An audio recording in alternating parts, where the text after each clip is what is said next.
So I'm delighted that Jane Clark-Hutchison, our president, is with us today, and she's going to do the welcome and introduce the panelists. So over to you, Jane. Thanks, Liz, and hi everyone. It's great to see you all virtually, and we've got a lot of people on the call today, so thank you everyone for joining. Thank you particularly to our panel, so Benny Higgins, Chair of the Scottish Government Advisory Group on Economic Recovery. Welcome, Benny. We've also got Councillor Adam Mcvey, Leader of the City of Edinburgh Council and Chair of the Edinburgh 2020 Strategy Implementation Group. Hi, Adam. And also welcome to Charles Hammond, Chief Executive of Forth Ports. Charles and I know each other over the years, having been my customer at the bank. So really nice to see you again, Charles, as well. And great to hear about what you're doing both in the city, but also down in Tilbury, a very exciting period for you and your company. So we've got a great panel today. I won't speak for too long at all because we want to get right into it and hear from the panel themselves. Liz, our Chief Executive, will chair that panel. So thank you, Liz, for doing that today. And I think for all of us, you know, we absolutely recognise that first and foremost, COVID and Corona is a massive public health crisis. But what I guess is occupying all of our minds is also the economic crisis that sits alongside that very personal public health crisis. And I imagine that most of us know someone that has been touched by Corona, and it really is a desperate time for those people that have been affected and their families. What I think we at the Chamber are very keen to hear about and debate and hear our members' views on is around that restart. So when can we safely get back to business and a restart for the economy, both in the city and nationally across the UK as well? And I'm sure our panel will be able to give us a really great perspective on that. So thank you everyone for joining. This is one of a number of our series of panel discussions and roundtables that have gone very well throughout this period. So very much welcome you to join other subsequent sessions as we've got in the plan as well, that Emma and Liz can share as well. So without further ado, Liz, over to you in the panel. Thank you very much, Jane, and thank you again to our panellists for joining us this afternoon for our Restart, Rebuild and Renew discussion. I guess as we are kind of coming to terms with the current crisis, and most businesses are now beginning to access the support packages, as Jane mentioned, our focus and attention is now moving towards what's going to happen next. And in spite of the announcements recently, I think this is still an area that's quite foggy and unclear, and of much interest. Having read through the Scottish Government's framework for decision making for easing the current restrictions, I kind of wanted to make the observation that I was quite surprised that it took me to about page 13 before there were really much mention of the economy. And as Jane mentioned, whilst this is first and foremost a health crisis, alongside it, we are also facing potentially the worst economic crisis for 300 years. So whilst well-being and inclusion are our priorities, and the opportunity to create the kind of economy we want rather than necessarily rush back to the pre-COVID days, I think we have to take cognizance that we can't all work for the public sector, and we really should place more emphasis on the contribution being made by the wealth creators who can make a significant impact on inclusion and well-being by creating jobs and reducing poverty. And I do think that how quickly the economy bounces back depends on getting businesses up and running again, minimising permanent business closure and job losses. We were lucky that we had the Chief Economist of the Royal Bank of Scotland speak to us last week, and it was really interesting. He outlined 3 key elements for recovery, and that's policy, adaptation and demand. Now, all 3 of these, but particularly adaptation, is of interest to businesses, hungry to know how and when we can start planning for some semblance of normality. and how we can do that safely whilst complying with government guidelines. So our panellists today are all contributing to this recovery process, whether it's advising government, kickstarting the local economy, or adapting to the global economic trends and new ways of working. So very much looking forward to an interesting discussion this afternoon. The format will be each of our panelists will just say a few words of introduction. Then I've got to start a question for each individually, but please, other panelists, come in if you've got something to contribute. After that, we'll switch to question and answer session from the audience. So we're hoping to get some really good probing questions from the audience. Believe me, the panelists can take it. So give them some good meaty subjects to get stuck into. I think probably the best way to submit your questions is through the chat button, and then Emma and I can read them out on your behalf. So if I can really just kick off, Ben, if you'd like to say a few words of introduction. Thanks, Liz, and thanks for the opportunity to be on the panel today. I think that I'd like to just keep my opening remarks very brief.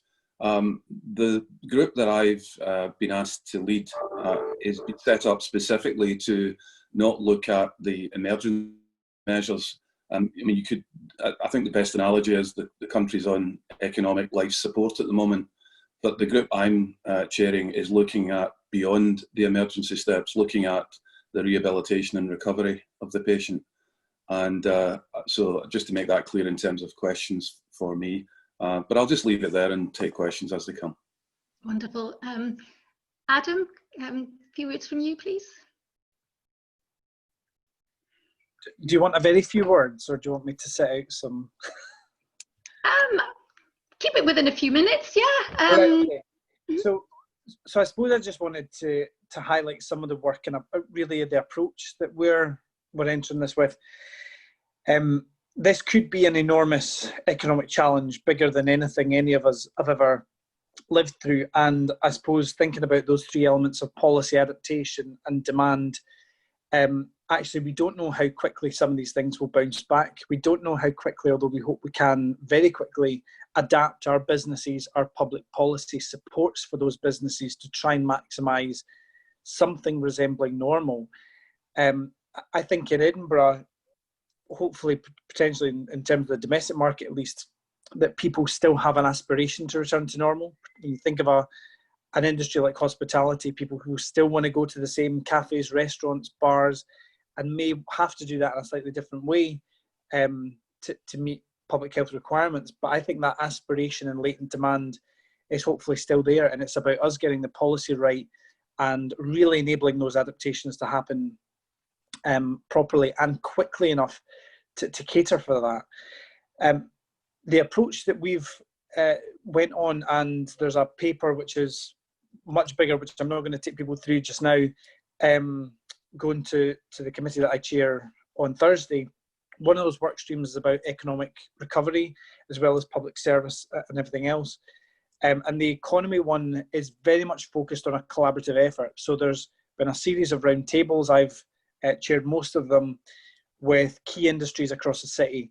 When you look at the fundamentals of the Edinburgh economy, there's been emerging sectors, code base being a real enabling change to some of the emerging markets and technologies, inward investment being so important to the fundamentals of our economy and how we progress things forward. And it's worth saying that the council right now still has £400 million worth of projects on site, which are obviously not working right now, but most of which will be ramped back up as quickly as we can. And that ambition for our city as to how we go forward is still very much there. It's going to take investment, and we're still committed to that. The two fundamental principles in economic recovery, I think, are still true today as they were a couple of months ago, and that is driving our economy and our city to a more sustainable place, and driving our city and economy to a more equal place, a fairer place, and a more inclusive place.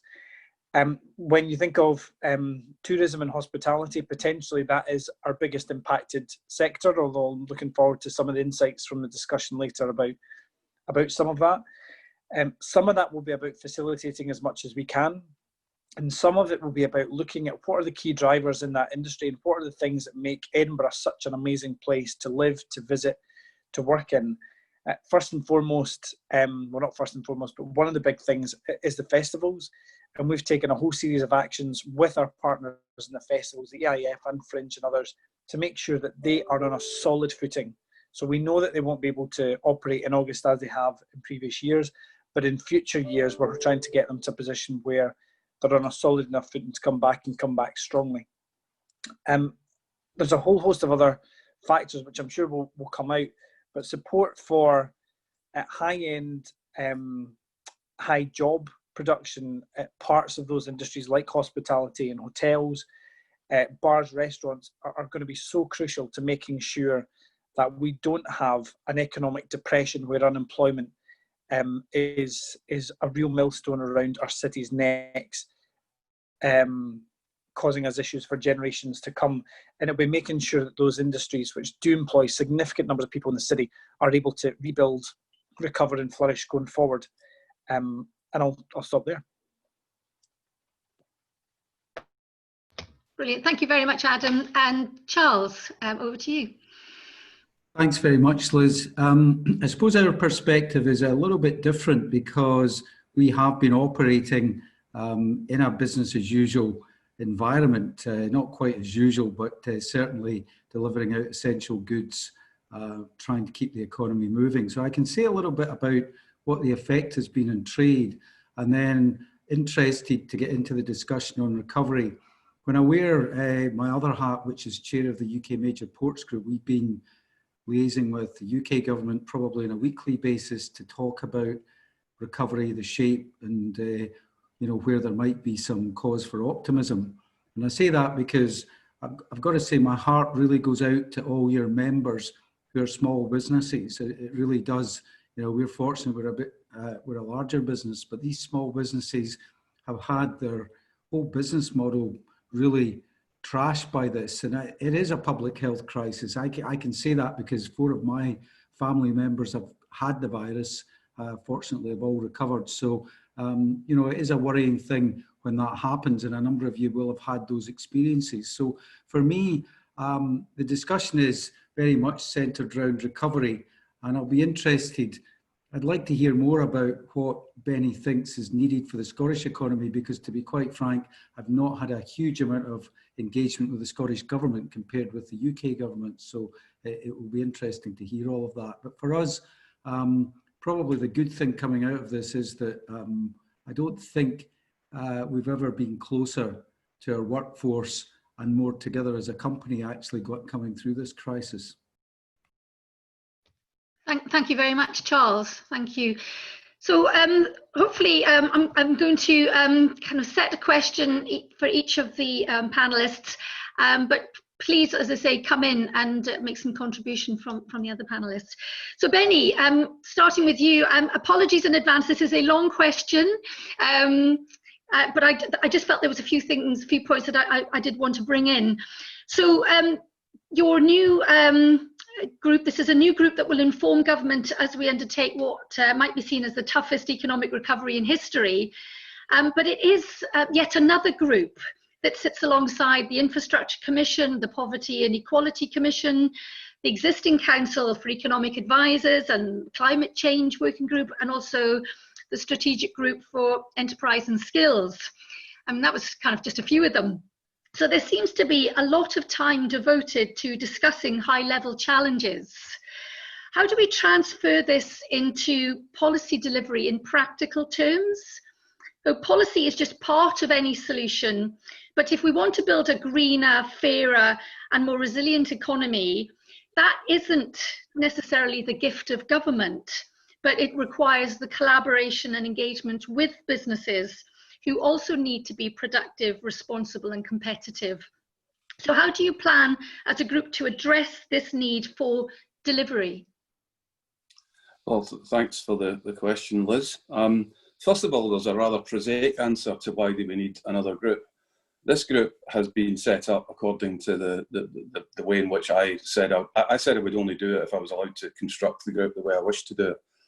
And it's been constructed to achieve progress with agility and pace, not words that one often uses to describe many of the larger groups. So there is a real reason for us to get on with this. I have to say, I have found the repeated questions about another group and the process a little tiresome, to be frank. And to be candid, what I'll make clear now is that I would really prefer people to use that valuable energy to come up with insight, context and suggested interventions.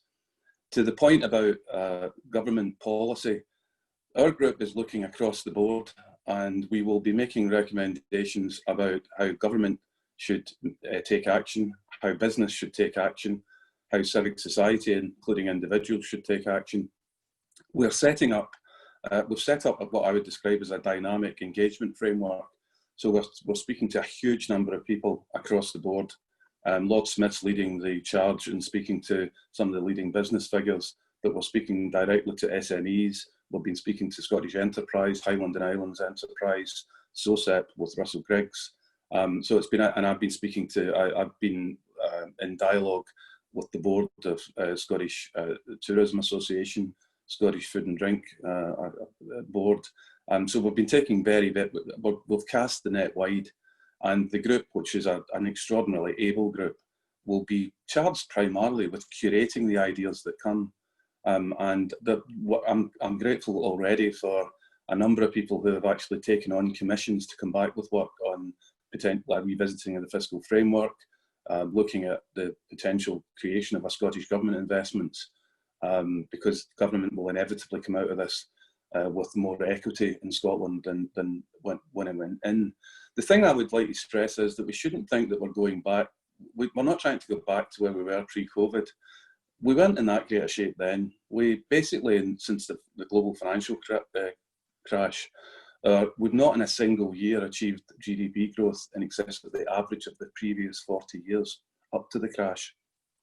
We've had a narrow export base. We've got demographic challenges. We've got obviously the challenge of the fourth industrial revolution. We've got climate emergency. These are all things that what we need to, I think, look at is this is the opportunity, not to see it as a bounce back or to see it as a turning point, but it's a point where we can accelerate. What we are doing at the group is we're basically going to construct a recommendation under 4 capital pillars. The 4 capital pillars are the conventional one we've all heard of for in time gone by, which is financial and physical. The second one is natural capital. The third one is human capital, and the fourth one is social capital. And what we're doing at the moment with the group is we're trying to sort of characterise under each pillar what the balance sheet of Scotland looked like pre-COVID, what has happened since and what's changed and what's the new starting point for the balance sheet. And then looking forward, what kind of balance sheet does Scotland need across these 4 pillars of capital?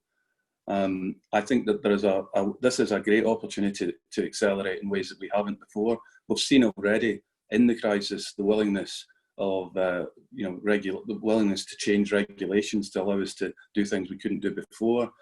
We've seen the acceleration, of course, of home working. We've seen the acceleration of a cashless society, and there are many, many more. One of the pieces of work that's being conducted is to try and identify the important lessons learned during lockdown that should be embraced going forward.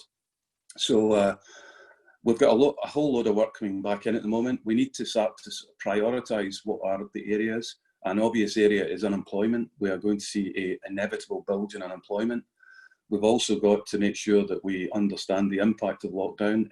It has illuminated social inequalities. I hope that we can engineer an education-led recovery. I think sectors like tourism and hospitality have to understand that their audience will have changed perhaps in their taste. It could become a more premium product. Edinburgh and Scotland is well placed to satisfy premium customers, but I don't think that we're necessarily well set to do it. We have to think about how different parts of fragmented industries work better together. Collaboration, which I've been talking about for some time in the context of the Scottish National Investment Bank, will become more important than ever in what will be opportunities as well as challenges. And of course, we're going to be in a fiscally constrained world. So the expression that's now getting some traction with our group is that our plans have to be in the context of constrained optimisation, making the most of what we can do. But we've also got to be prepared to deprioritise some things in order to make the things that matter most take place. And that's always hard. One of the things I've learned in the business world on strategy, it's always easy for people to tell you what they will do, but it's harder for them to tell you what they'll stop doing or won't do. And I think that's all important. So I'll stop there, but obviously happy to expand on anything. Thanks very much, Benny. And before we move on, does either Adam or Charles want to come in with any comments on that? Nope. No. Okay. Look, over to you, Adam. Hopefully we can bring other people into the conversation once we've kind of got through the initial questions. So Adam, question for you.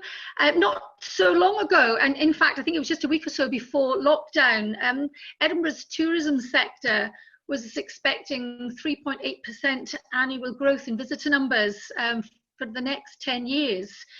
And it's fair to say, I think, that the city and its strategy, Tourism 2030, influenced by the local minority concerned with over-tourism, was more concerned with managing tourism than proactively promoting growth. But now, with 1.7 billion revenue at stake, the future of our world-class festivals under threat, and 36,000 direct jobs at risk, it's now undeniable that we can see the value and importance of this key sector, not only to Edinburgh, but also as our gateway to the rest of Scotland. So how are you planning to rebuild this key sector, and what might be the timescales and the roadmap for its restart? Thanks. Thanks, Liz. For the last couple of weeks, I've been chairing the strategic implementation group of the Edinburgh Tourism Action Group that has industry sitting around with council, sitting around with government to try and basically work through issues and build a future that everyone can buy into. And that's always been the case in ETAG's existence. The new strategy that we approved last year, I think, was an incredibly strong one. I think it put the real principles of where we want to get to in the long term at its heart. And I don't think anything's changed. What's been really encouraging for me, being part of those meetings, is that when I'm speaking to the industry is saying they don't want to deviate from those plans. So the industry is saying we want tourism in the city to be more sustainable. We want it to be fairer, with concepts like fair work put on a higher pedestal in the industry, even under the current circumstances. And the work of the strategic implementation groups focused on a whole bunch of things, looking at the assets we have as a city and how do we join together to promote ourselves as a destination, and what channels do we have to try and support business in the round, and as a collective trying to pull things together greater than the sum of all their parts. Looking at a development team that can go out and work out exactly what the industry needs in the short term, which will be quite different for the medium term. Stakeholder engagement and how we build a real consensus and pull the city behind what we're trying to do. And there's been some movement in trying to encourage that, I think, with getting a first resident group part of that SIG, so that we can have that voice, have that challenge, and actually provide a bit of a liaison between other residents groups throughout the city, particularly the city centre. And all that coming together as a future planning group, looking at what the industry should look like and how we can build it in that direction. Now, there's enormous pressure, which I'm not shirking away from, on the industry right now. There are some things which I certainly hope will leave a lasting positive impact.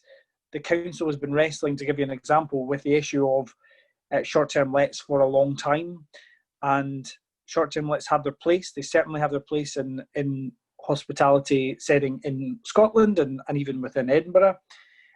But the mass use of residential properties, and they're in the thousands, and actually in terms of macro use in the tens of thousands in Edinburgh, just isn't a sustainable position. Not if we want our city centre in particular to be a living, breathing one where there's a resident experience as much as there is a visitor experience. So Some of the pressure that we've seen is converting those short-term lets into homes that are being signed up by the council and partners for temporary use, housing people that need it, which is one of the things that has come out of this that actually may leave us in a position as a capital city that we've managed to make inroads on issues like housing and homelessness that we've been grappling with for years and years. Now, I think building that plan, getting buy-in, looking at those long-term aims and all working together to try and reach a sensible conclusion is in all our interest. There's absolutely, I don't think, many people in the city who are trying to, who would want to see unemployment in the city get to the kind of levels that we may be experiencing. And hospitality as an industry, tourism as an industry will be part of that recovery plan. It will have to be part of that recovery plan, and we cannot afford to see hotels going bust and getting into a very decline. I think one of the most things in that question is actually we found ourselves before, which was continual sustained growth industry, and that helped fuel a booming economy within the capital city. When you look at the economic growth stats for Edinburgh as a standalone city compared to others in Scotland or the UK, Edinburgh performed incredibly well, but there's no shirking away from some of the challenges that brought. So we can build plans that can support industry, business, get us to where we need to be, but on a kind of different approach. And I think this gives us an opportunity to genuinely work together, public and private, and anyone else interested, to come together and get a more sustainable economic model where the city's comfortable, where industry thrives, and where people are in secure employment. Thanks very much, Adam. Does anyone else want to come in? Benny, Charles? Okay, right, Charles, if I can come to your question. I can see a couple of questions coming through on the chat already, so it looks like we'll have a good discussion later on. So Charles, thanks very much. We were keen to have an industrialist on the panel who's got first-hand experience of managing through this. So as you mentioned earlier, you are a business that operates both in England and in Scotland, and you've been working throughout the lockdown. How has the divergence in policy between the devolved nations and Westminster impacted your business, and how have you managed your way through this? And would you care to admit a preference? I'm not sure I would take the preference question, Liz, because it's important to have an active dialogue actually both with the UK and the Scottish Government. But if I can give you a very real live example, actually today we have just opened a new port down in Tilbury, which has been built during this epidemic. And what that has taught me in our business and in the wider business is that it's quite possible for construction sites to operate in this climate, and it's quite possible for essential goods to be delivered in this climate without affecting infection rates and observing good social distancing, good hygiene, all of which we've been doing. And I say that because even observing those protocols has not affected productivity. So when Adam's talked about the £400 million of sites that Edinburgh has, we've just spent 200 million in a new port.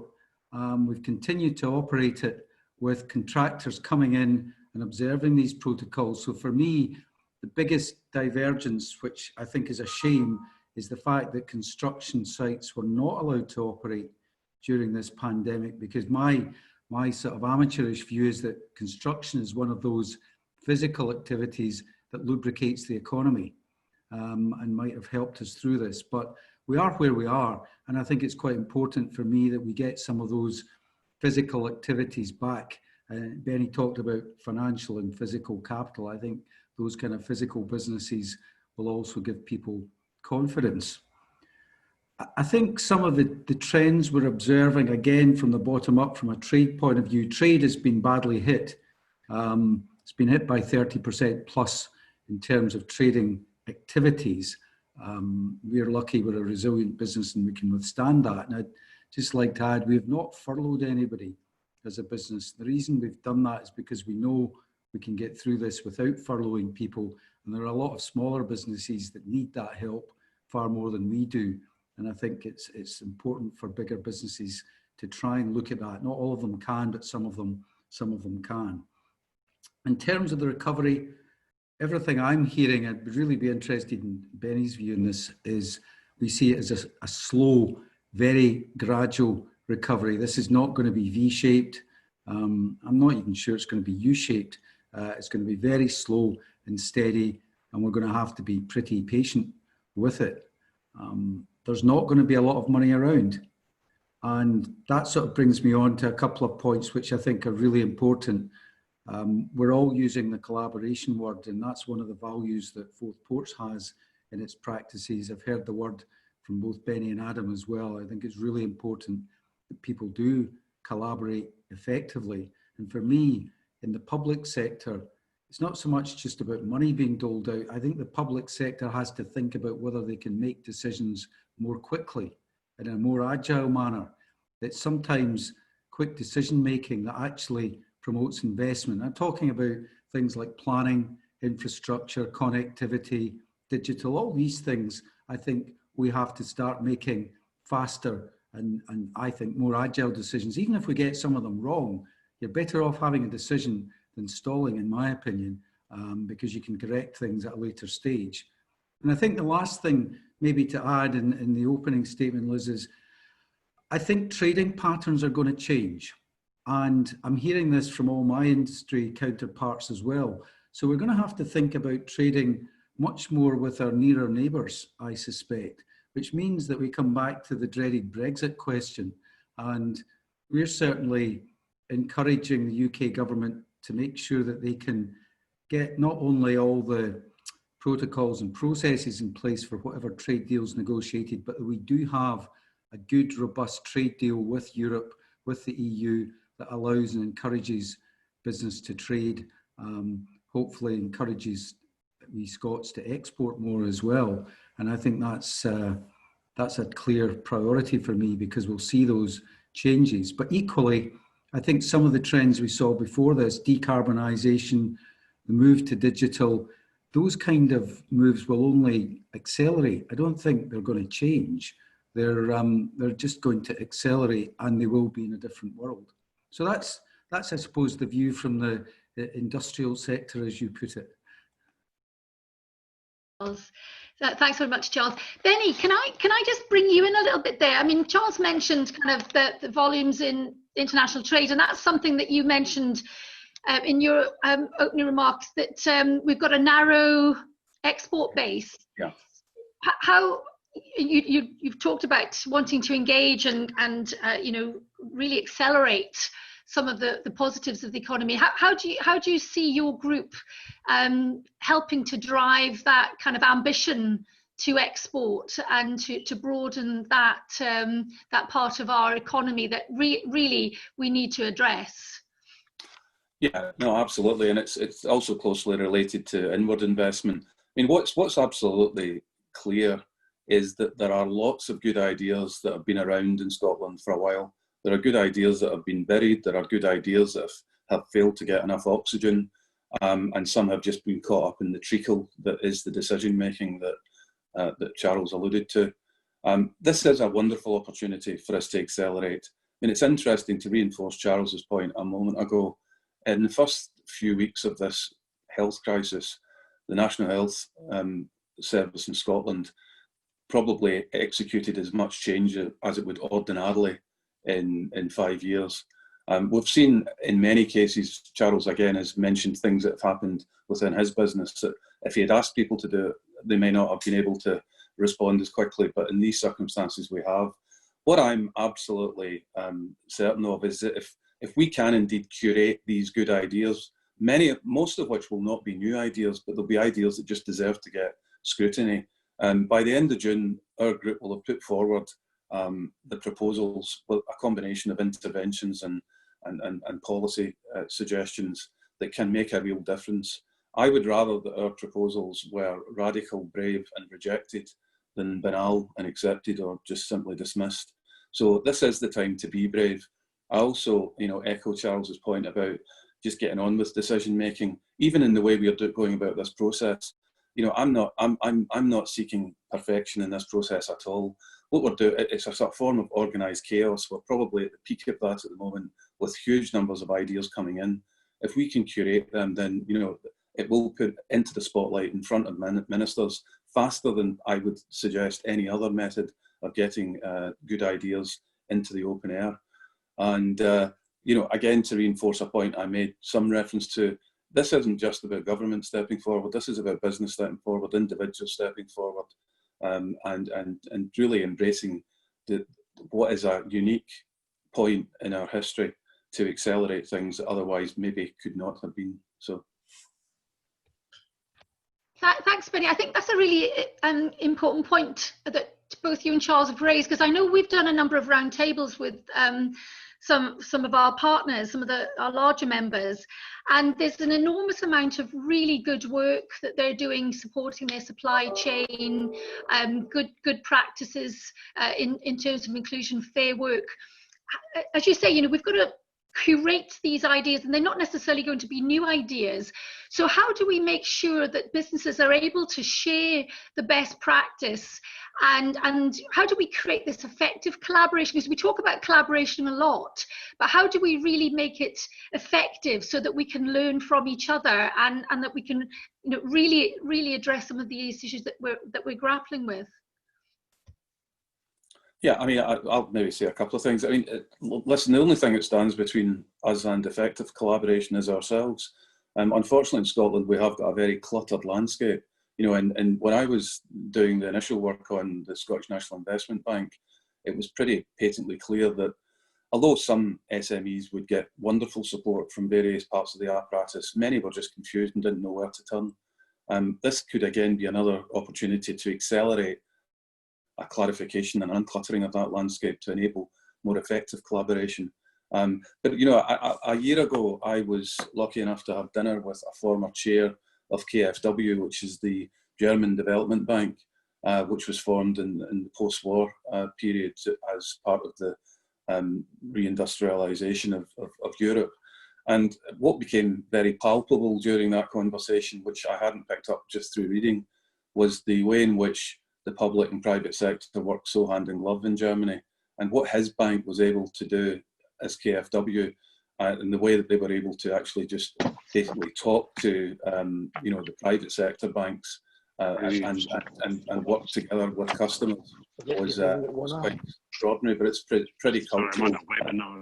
Somebody's not on mute. So it's yeah, I mean, so there is a cultural change that's required here. But goodness me, if this isn't a catalyst for it, what would be? So Charles, can I bring you in? I will open this up, but I'm just sort of trying to keep the conversation going here a bit. Talking about that collaboration and sharing, I mean, you've obviously got massive supply chain impact on a lot of businesses. How do you go about sharing your best practice and encouraging greater collaboration just within your business and your supply chain? I think, Liz, it's about putting a huge amount of effort in, and particularly it comes down to, I think, communication as much as anything else. And, trying to get things done, communicating with people. We've created a much more effective internal communications framework in this crisis than we've had for years. And, I feel almost embarrassed to say that, that we should have had that anyway. And I feel partially responsible for that myself, clearly. So I think it is about communication. It's about sharing best practice. And it's also about, the great thing about Scotland is it's a small country.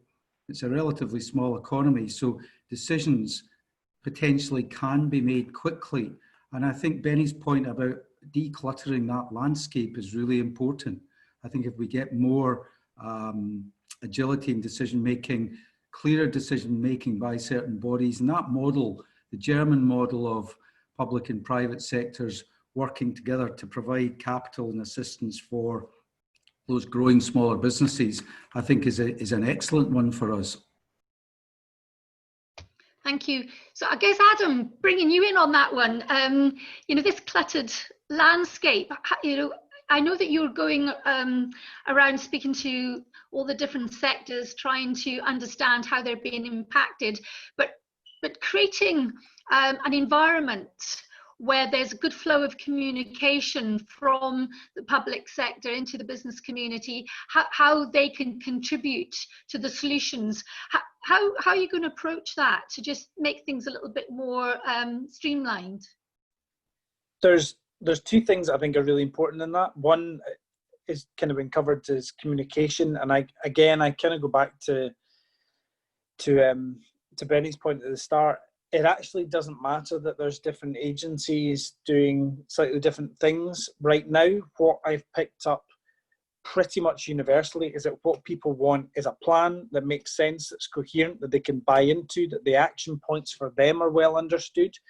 And the words that I'm almost a bit hesitant to say, especially my position right now as leader of the council, but leadership is the thing that matters significantly in this process.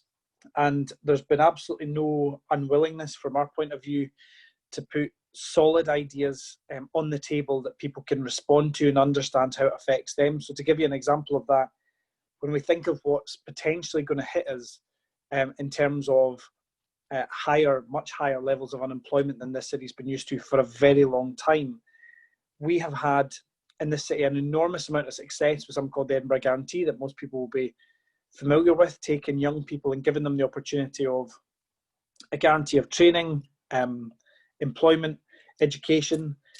When we sat down and discussed the expansion of that idea with our colleges, with universities, with parts of the industry, there was a real, and actually skills agencies that are operating in the city, whether it's city level, government level, what there was a widespread acceptance that something like that will be needed. And that's going to take business to come round and sit round at that table and work out what that means for them. It will take education institutions to pair up with council, with other organisations, skills organisations. But fundamentally, it's ideas like that will need to be pushed, and everyone will have to sit around the same table and work to deliver. And what we all have to understand, I think, and particularly a city that is historically as economically successful as Edinburgh, and I certainly hope it will be continue to be so economically successful, is that the ecosystem that exists within our city are all dependent on each other. The number of people who will attend festivals and support that fantastic artistic explosion is directly linked to the vitality, vibrancy, economic thriving of all our communities across the city. And where festivals have seen one of the biggest growth anyway in ticket sales are within communities in the city that traditionally haven't engaged, and what they've done is engage with them over a period of years and built that demand.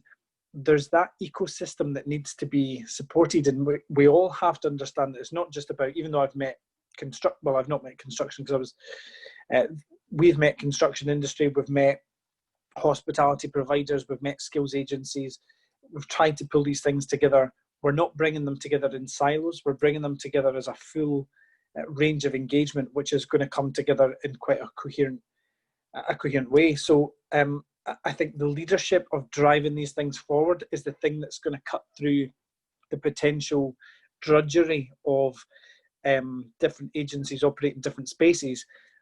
But fundamentally, I think it's about being really clear with parts of the economy and everybody in the economy as to what's going to be needed and when, and get people on board. And what I've picked up pretty unanimously, I mean, some parts of the economy are I don't think, they're certainly not reporting parts of stress. So there may be parts of the economy that actually recover reasonably well within the capital city. But it's that ecosystem and the need for everyone to sit around the table and help deliver these things that's going to be absolutely crucial. I would agree with you. I think that there's that strong ecosystem within the city, and I think it's really important that we continue to come together. Interestingly, we were having a chat this morning about how this is going to impact young people, because trying to persuade businesses to take on young people, take on apprenticeships. You know, that's going to be a challenge for a lot of SMEs who had been planning to do so. How do you feel the City Council can support businesses maybe continue to employ young people? And you know, how can we collectively try and help this generation coming through to get a start on the employment ladder? So I think, in certainly the conclusion that we've reached on this is that it needs everybody sitting around the table. Now, one of the frustrations, and I hope this doesn't come across like a party political point, because it's certainly not meant to be, but one of the frustrations of some of these discussions is that not everybody is sitting around that table, because when you look at the full money in, money out public sector side, employment support benefits, a whole host of things are not in the jurisdiction of the Council of Scottish Government, who are broadly sitting around the table for most of these things. And we need that. We need that input. We need that input because we need that resource. We need that person sitting around the table who says, this is what it's going to cost me over a 20-year period versus what it could cost me with an investment model. So we do need engagement, not just within ourselves. Edinburgh is not an island. We're not exclusively not affected by decisions made in Holyrood and Westminster, and we need both governments in one form or another, whether it's through those agencies that we've talked about or whether it's directly sitting around the table for some of these discussions to help fund them, to help engage with them, to help drive them forward. Because while we can come up with a plan in Edinburgh, and I very much hope we can, that will drive things to a very positive position, or as positive position as we can possibly get it, we do need to take that position holistically. And unless we have those very obvious partners sitting around the table, it's going to be much more difficult. Now, I get the challenge that they will have, and that the UK government can't possibly sit around everybody's table in terms of every local authority. But when you get a situation of a key economic driver like Edinburgh that pretty much drives the region's economy, one of the major factors driving the Scottish economy, I think it's incumbent upon all of us in all tiers of government and spheres of government to work together to those aims. And I think that's eminently possible if everyone engages in the right way. Thanks, Adam. Actually, I'm just looking at some of the questions that are coming in through the chat here. I'll just pick up one for Benny, if that's okay. It's from Paul McLennan.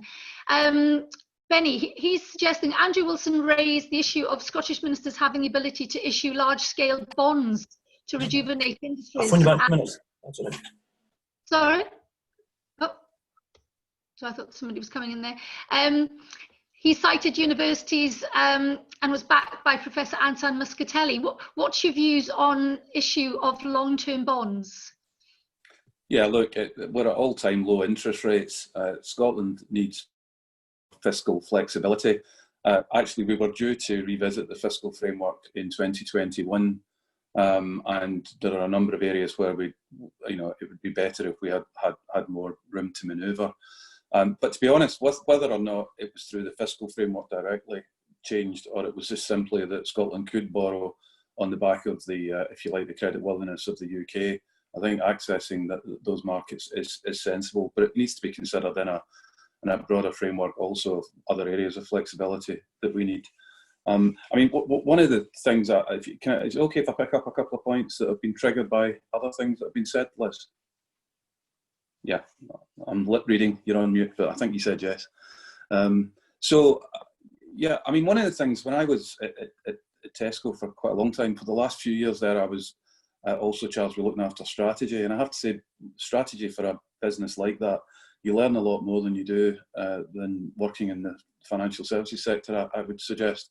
But during that time, the things that I thought that apply now to us is that when you're developing strategy, you've got to be able to say, as I said earlier, what is it you want to be and what do you not want to be? What are you naturally good at? Because just deciding to be good at something you have no natural strength in is an unlikely successful strategy, because strategy should be about winning, just not improving at things. So the question for us is, how do we win as a country? And if you look, we've got no shortage of challenges, but we've got some amazing strengths. the brand that is Scotland should excel in tourism. We already do excel in many ways culturally. The well-being of the country will be well served if we make the right kind of progress with our cultural brand. The universities are world class, but unfortunately universities go from research into development a little bit too slowly, and they move from development into commercialisation even more slowly. Renewables is a great strength, but we haven't really fully captured the opportunity to industrialise. You know, interestingly enough, Dieter Helm, who's on my group, who's one of the leading thinkers in terms of energy and rural, says that he thinks Scotland has the capacity to be the strongest country in the world on the kind of natural capital agenda. There are great opportunities to repurpose some of the North Sea apparatus. You know, our rural economy is only 25% of our GVA at the moment, but it's 33% of our population, 90% of our land mass. So we've got great opportunities, but perhaps Scotland's been chasing too many things at the one time and not succeeding in doing the things that we can do brilliantly well. So I think we need to have clearer priorities and a clearer prospectus for what the Scotland brand stands for. Thanks very much. I mean, I think your point's really well made about how do we prioritise, and is that largely what your group will be looking to do? Is look at what how we can accelerate, because you know you raised the point that you know universities have world-class research and development, yet they're moving very slowly. What would allow the acceleration so that we can commercialise things and really get the benefit of all that research? Well, I think it's partnerships and you know, so working more closely to support universities so that more ideas, brilliant research translates into a more commercial kind of outcome. So there are ways in which already it's parts of the apparatus of Scotland works with the universities, but I think we just have got such a brilliant pool of talent now, and it's got to be an important part. I said earlier, I think, you know, what Scotland, one of the features of Scotland in years to come should be that we have a brilliant workforce, and part of that that's about education and training. It's about lifelong learning, and as somebody, I think, maybe Adam alluded to earlier, it is absolutely vital that we shelter those that have been most exposed by this crisis, and they are actually, I think, a lot of them are the kids that are at the later stages of their education in that kind of 16 to 21, 22 age group. And therefore, you know, we may have to prioritise them above some other things. Prioritisation is a very difficult thing to do, but it is at the heart of leadership. I think Adam mentioned earlier, leadership it's all about leadership now. We've got to be brave. We've got to take the right decisions. We've got to take them quickly. You know, my grandfather used to always tell me that there's a philosophical mantra called Occam's razor, which is, you know, the solution that requires the fewest assumption is the most straightforward one, is usually the right one. I think we need to use Occam's razor a bit more often. So Adam, do you want to come in and add anything to that? In terms of how this prioritises? I think that's absolutely right. We won't be able to do everything. Expectations are going to have to change significantly. Expectations within businesses, I have to say, about how people can work within them and increase flexibility in that. In public service, you know, during this crisis, about a third, I mean, I've been crude with the terms, but about a third of council services have continued running, about a third have changed to some extent, little or large, and about a third of council services have been turned off over the last few months. And it's not going to be a sustainable position to turn that 100% of public service back on, and I don't think it will be. You know, the NHS will be in a similar position in terms of how it comes back. So expectations of how we use public services, of how we do pretty much everything is changed a lot, and we're going to have to prioritise as policymakers, and businesses will have to do the same about which bits are the most important, which bits are the core, which bits are the most successful, which bits can grow faster than others, and get us to a more sustainable position, because it's not necessarily about, well, it isn't about getting back to where we were before, because that time is gone. It's about getting to a sustainable position as quickly as we can. Charles, can I bring you in here? I mean, obviously, as a business, you're having to innovate and sort of drive the business forward, which you've been successfully doing for decades. How do you continue to drive that innovation? I'm just sort of referring to your Tilbury, sort of the new dock that you're opening up. Fantastic new ideas, innovation, really taking your business on to the next stage. How do you continue to do that? And that, you know, how can we share that role that businesses are really driving the economy? You know, it's businesses making these decisions and driving it as much as policy. Yeah, I agree, Liz. I think communication and collaboration from the human capital part of Benny's framework is what we need. And don't underestimate the importance of morale as well. You know, there is a tendency in Scotland to sort of talk ourselves down.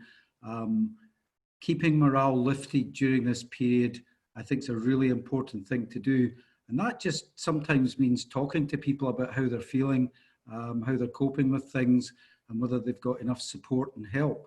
And I say that across the board with both the public and private sectors. But I do think, you know, we've had so many years in Scotland of trying to be all things to all men. I call it fiefdom politics, because it's all split into all sorts of different small regions, which are not really economically viable in their own right. And we should try and centralise that a bit more, as Benny was suggesting, declutter the landscape. And certainly the prioritisation is really important. Just because we don't do something doesn't mean we should be criticised for it. We should be focusing on the positives and the growth.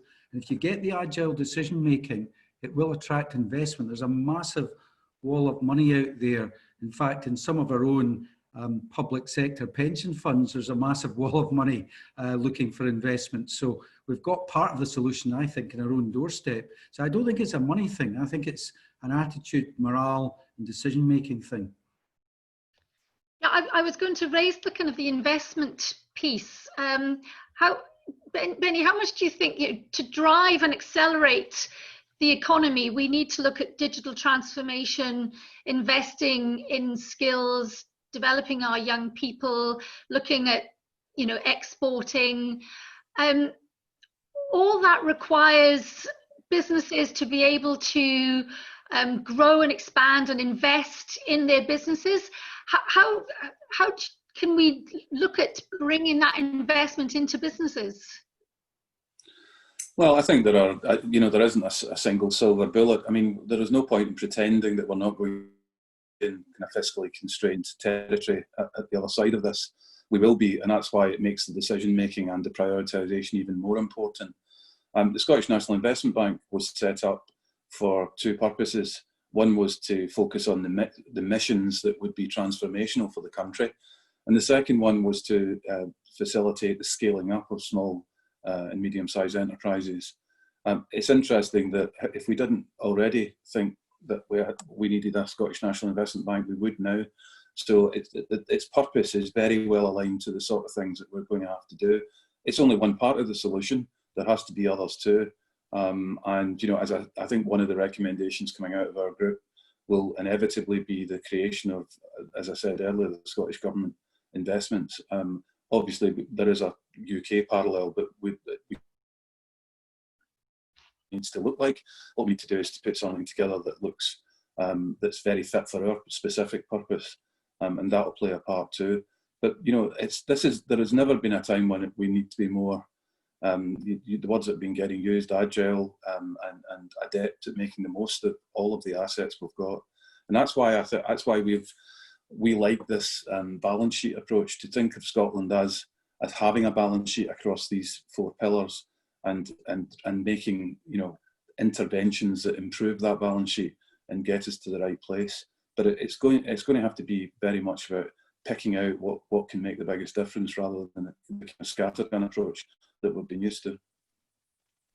Yeah, I mean, I guess, you know, in simplistic terms, in order to grow the economy, we need more businesses scaling, creating more jobs, but not just jobs that need to be high skilled, which then attracts higher salaries so that we address this in-work poverty issue. And I suppose for me, that is the challenge, is how do we identify those businesses that are scalable and that can get the support they need to get them onto the next level. Is that something, when you talk about interventions that you're recommending, is that something that your group will look at, and how do we?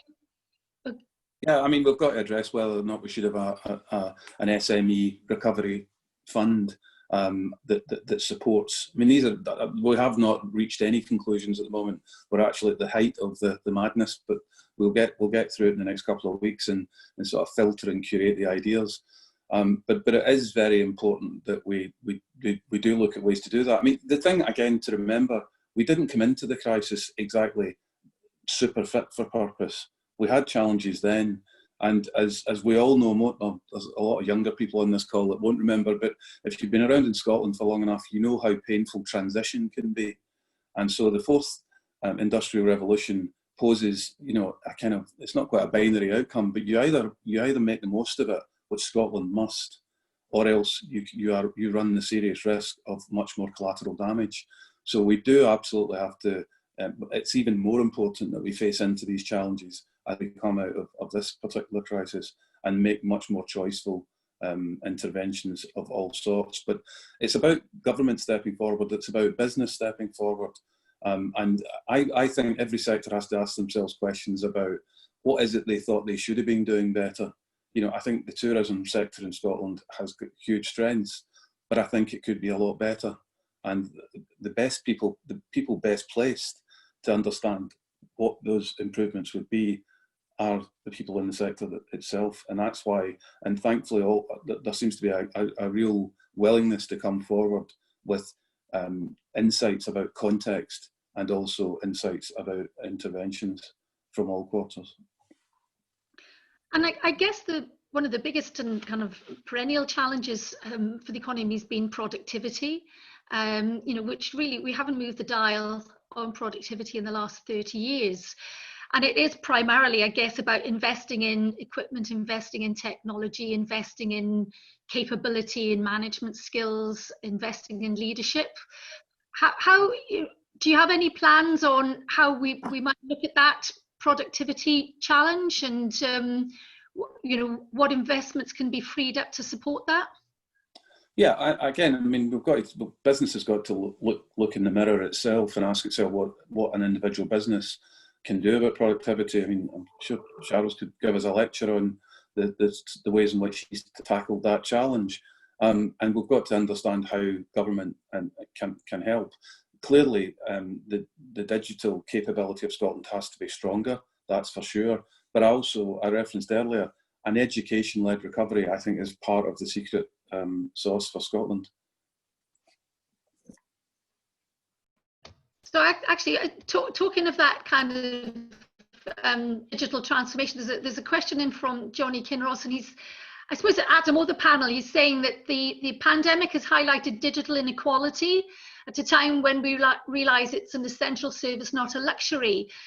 This is an interesting one for you, Adam. Will the council consider a plan to provide free universal broadband internet service in our poorest communities? We have an opportunity to lead the way. So, really good question, really good point. Digital inclusion has been exposed right now. 1,200 young people in our schools without access to the same digital world that most of us will take for granted. One of the things driving change in this is necessity. Seems to drive most change when people have to.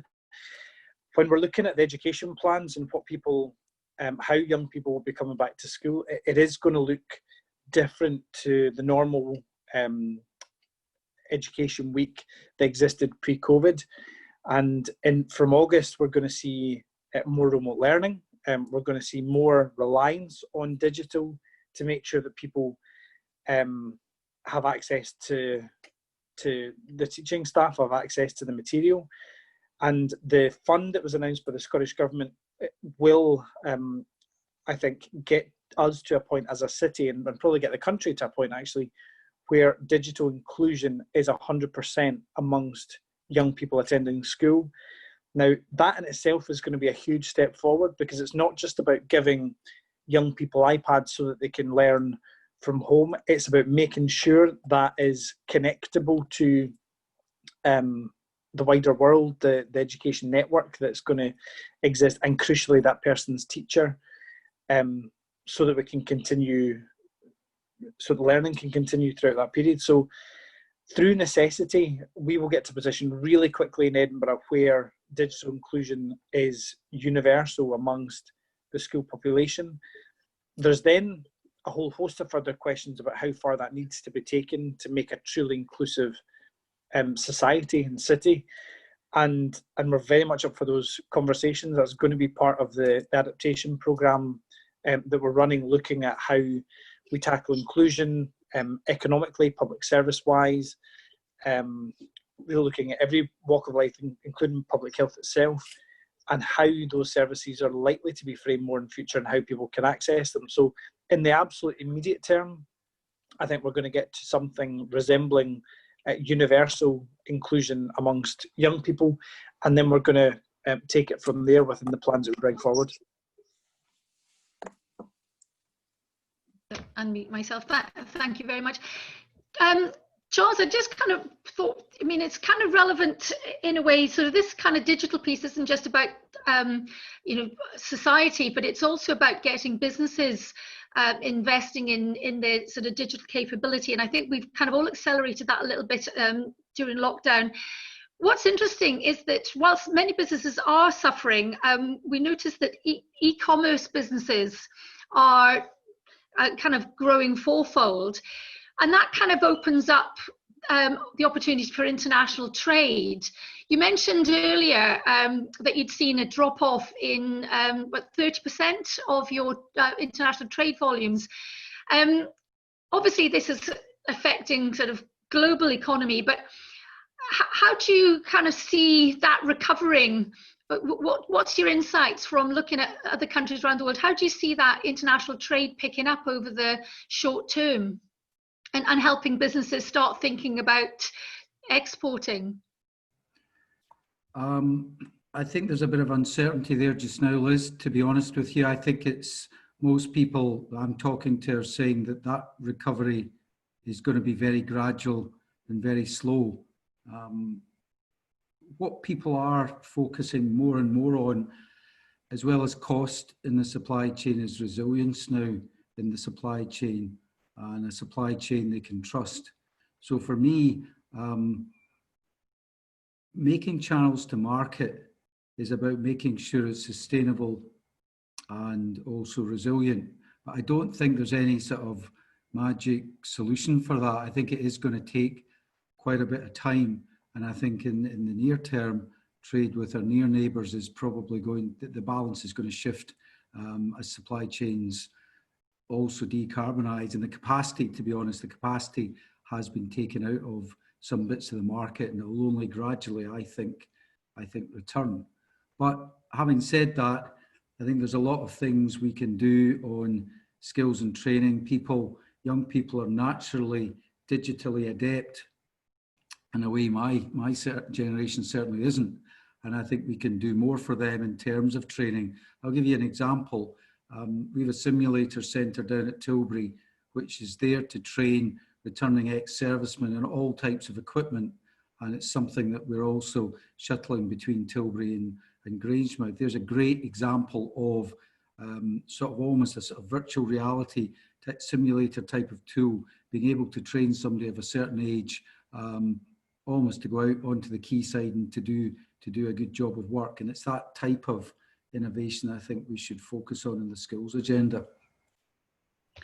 And do you also think there's a real opportunity for us to develop a more domestic supply chain? That resilience, would it be better that we started looking at growing more of a manufacturing or more of a supply chain domestically rather than relying even on our near neighbours?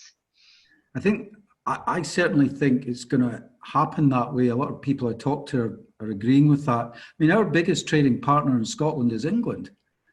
So that's the reality of who our biggest trading partner actually is at the moment. So we clearly do need to rely to some extent on our near neighbours, and then we go on from there to the EU. So that's I think that's important. But I think a number of people also talking about sustainability, and you mentioned the rural economy earlier in terms of raw materials coming in for that rural economy, value being added to goods, making more things, micro businesses being able to do that, things like, I suppose, 3D printing. There is going to be, I think, some kind of move towards that, and certainly a move, I don't buy it all, but I think a bit of a move towards greater use of raw materials and more incentives to make goods and add value to goods and services. Thank you. Just looking at some questions coming in. There's one from Richard Knight to all panelists. If you look outside of Scotland to key markets and rest of the world, what do you see as the forces at play which are likely to have the biggest impact on Scottish economic recovery? Anybody want to go first on that one? Charles? I think it's pretty much what I've just said, to be honest with you. I think it's resilience, self-sustainability, decarbonisation, digital sophistication, and adding my last point about agile decision-making to attract investment. I'm just looking here, actually, this question, possibly for Adam. I wonder if the panel has views on transport as we rebuild, reinvent our economy. Public transport looks like being well below capacity for some time to come, and cycling is a great alternative within cities, but not for longer journeys. Can organisations cope with this longer term? Yes, I think is the answer. We're working very closely with Lothian Buses and Tram to make sure that our transport companies, and we're in the unique and hugely positive position of owning our public transport companies, or at least our predominant public transport companies within the city. We're trying to make sure that they're on as solid a footing as possible. We're still continuing with the tram extension on the basis that it's still going to be good for economic inclusivity, for social inclusivity, for improving the connectivity of Leith to the rest of the city and the city centre. But there'll be huge challenges ahead, and what we've seen over the last, particularly couple of weeks, as people have maybe felt a little bit more comfortable going outside for their daily exercise or going to the shops or whatever, and we've seen number of people out and about increase, is that the prime mode of transport that people seem to want to use is walking and cycling and scootering or some other kind of wheeling around the city. And we have a massive responsibility to cater for that. I notice just literally now the Transport Minister has announced the £10 million that was initially put forward for this for the Scottish Government to enable councils to take immediate measures to create pop-up cycleways, to expand pedestrian areas so that we can really cater for that demand, has been trebled to 30 million. And Edinburgh's slice of that is disproportionately high. So we've got millions of pounds within the capital city to take immediate actions to try and facilitate people taking those choices, taking the right choices, and actually the decisions that people want to take to cycle and walk around the city. Edinburgh's a really, despite what people say about Edinburgh being hilly, it's a really good city to cycle around, because you can be from Leith to city centre in 15 minutes flat. You can be Leith to West End in probably 25 to 30 minutes. You can be pretty much anywhere within what people will take as a tolerance of a commuter time. And actually cycling is much quicker in most instances to public transport, depending on where you're going. The difference obviously is the regional dimension. And that's the bit we really have to crack, because personally, I was terrified of the scenes that we saw down in London, where people were absolutely jam-packed in the tube as soon as the government down south changed some restrictions in terms of working. And what I don't want to see, and what I don't think any of us want to see, is that repeated on rail and other forms of regionalised and wider transport. So we have a big job to do to make sure that everything is catered for, the movements are catered for, and crucially that demand is catered for. And this is where business has a solid role to play in asking themselves the question, does that person really need to come to work, or can they work from another location that maybe is better for them, saves them money, or improves another aspect. So absolutely committed to, in the immediate term, facilitating as much change as possible, as quickly as possible throughout the city, so that people can walk, cycle with absolute confidence that it'll be safe and those public health risks will be minimised. Liz? Yeah. Yeah, sorry, could I just make a rather straightforward point? You know, coming into the crisis, obviously climate emergency was one of the themes for government, and indeed we've set very aggressive targets for it. If transport and agriculture aren't tackled very significantly, we have no chance of hitting those aggressive targets. So it's very linked to before all this happened anyway. So again, a great opportunity for an acceleration. Brilliant, thank you. Actually, I'm just kind of looking at time and probably just last few questions, but Benny, I was just wanting to pick up a point that you mentioned early doors, and that you said that tourism and particularly the hospitality sector in Scotland would more likely become a premium in the future, but that Scotland wasn't necessarily well positioned to exploit this. Why do you think that is, and what do you think are the steps that we need to take to be able to become leaders in this field? I wasn't so much saying that we won't be able to exploit it or take advantage of it. I just think that we could be better placed. I mean, Edinburgh itself has got quite a lot of budget hotels these days, and if it is going to become a very premium activity for a period of time, I just think that, you know, the people in that sector know their sector better than I do. But I think what the question really is, in a competitive premium tourism market, how does Scotland, with the benefit of all of our assets, the cultural one being a very strong one, the wonderful countryside that we've got, but also just make sure that we're fit for purpose if that purpose is changing. Thank you. Emma, just probably one final question. I noticed that there's something that's come in through our events platform. Do you want to read? Is there a question? Yep, so we've just had one come in. So the role of the pandemic has highlighted the crucial role of the voluntary and social enterprise sector. Volunteering and neighbourliness have been shown to be so important to our health, well-being and social life. The voluntary sector is also a significant employer and developer of skills. How will national and local government and business collaborate with the third sector to enable it to flourish in the new normal? To all, I guess. Adam, do you want to come in on that one first? Yeah, I mean, the third sector in Edinburgh is incredibly strong and has really shown itself to be essential during the last couple of months. The amount of meals cooked, the amount of support within the community, it has been the absolute backbone of community resilience across the city. It's been, dare I say, far more relied upon than general neighbourliness or direct public sector intervention or anything like that. When you look at the scale of what's been done across Edinburgh's communities, it's been absolutely fantastic. I think we have a responsibility to support third sector to continue to do, certainly in the immediate term, what they're doing across our communities, but we've also got a responsibility to ensure that resilience, that community resilience, remains for this foreseeable future.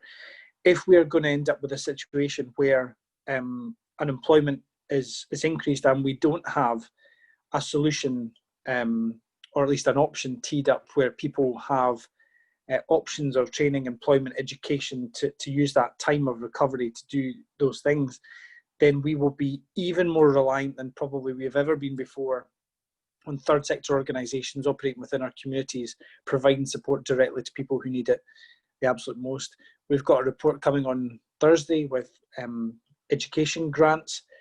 That's a challenging subject and has been challenging, but I think we've got to a good place. And when we announce our intentions on Wednesday, hopefully the city responds well to that.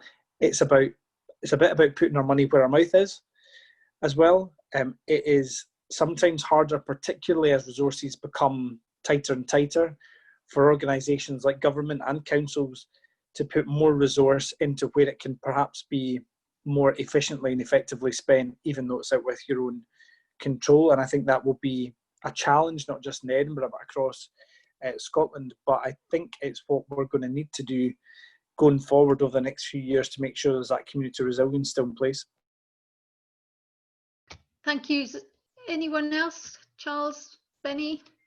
No. Okay. I think that's kind of pretty much all the questions done. Sorry, Liz, I was just forgot to unmute myself there. A point that I think businesses and larger businesses have a duty to play an active role in the communities in which they operate. And I think that's going to have more emphasis, I believe, in the future. But it's also possible, I think, for, if you like, businesses to help those fragmented third sector organisations, and think about social care as well there, to maybe realise better efficiencies of scale so that what they do have in funding is delivering those frontline services as much as possible. So I think there's a sort of general responsibility there, whether it's a neighbourly responsibility to play a role in all of that. Thank you. I mean, I think it's a point worth making as well. At the Chamber, we have what we call our Inspiring Communities group, which is kind of a policy group that we have that tries to connect businesses to the third sector to make long-term meaningful partnerships. So it's not just about donating funds and providing cash, but it's actually about developing a sustainable partnership over the long term that they can support with resources, strategy, planning, to make sure that these third sectors, as you say, are as resilient, as strong as they can be, and they can deliver more efficiently. So we're actively promoting these partnerships between business and the third sector. So if anybody wants to get involved, please give us a shout. So I guess we're kind of coming up, running out of time. I was just going to hand over to Jane now to just, goodness knows the job that you'll do in summing up that conversation. I think there's been some wide views there, but if I can just hand over to Jane to just sum up and say thank you very much. Thanks, Liz, and thank you everyone for your participation today. I'm not going to attempt to sum it up, given how wide and varied that conversation was. What I will remind people is that we were recording the conversation today. So that content will be made available online, and Emma has, I think, circulated the details of that with the invitation.